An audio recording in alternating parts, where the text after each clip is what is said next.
dari program studi pendidikan matematika. Video ini dibuat untuk memenuhi tugas mata kuliah perkembangan peserta didik. Baik, pada kesempatan kali ini saya akan mempresentasikan materi yang berjudul Teori-teori perkembangan kognitif dari perspektif sosial dan budaya. Poin yang pertama adalah karakteristik perkembangan kognitif dari Jean Piaget.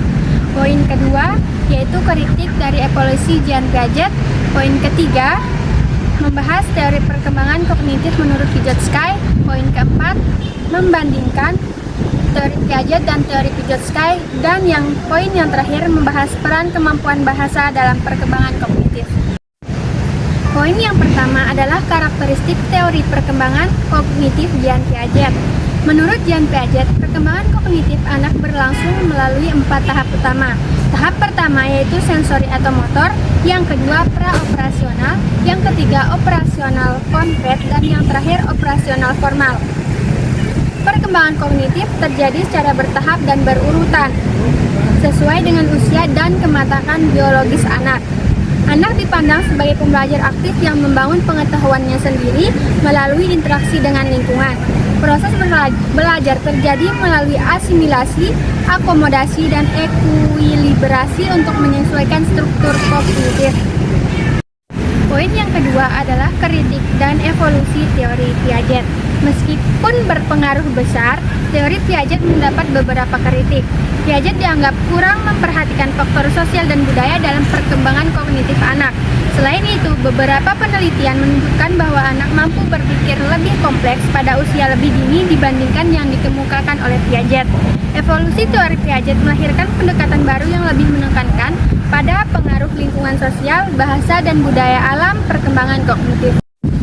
Poin yang ketiga adalah teori perkembangan kognitif Vygotsky. Menurut Lev Vygotsky, perkembangan kognitif sangat dipengaruhi oleh interaksi sosial dan budaya.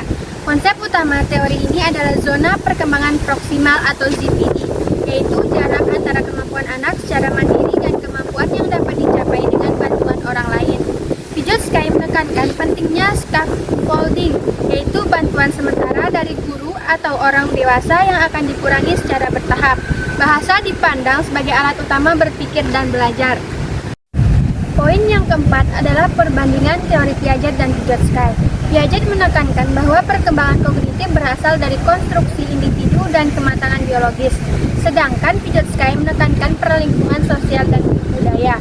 Menurut Piaget, anak belajar secara mandiri, sementara menurut Vygotsky, anak belajar melalui interaksi dan bimbingan orang lain.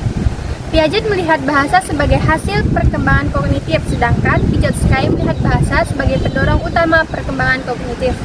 Poin yang kelima yaitu poin yang terakhir, peran kemampuan bahasa dalam perkembangan kognitif.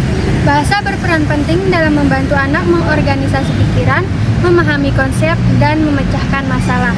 Melalui bahasa, anak dapat berkomunikasi, berinteraksi, dan menyerap nilai-nilai budaya di lingkungannya.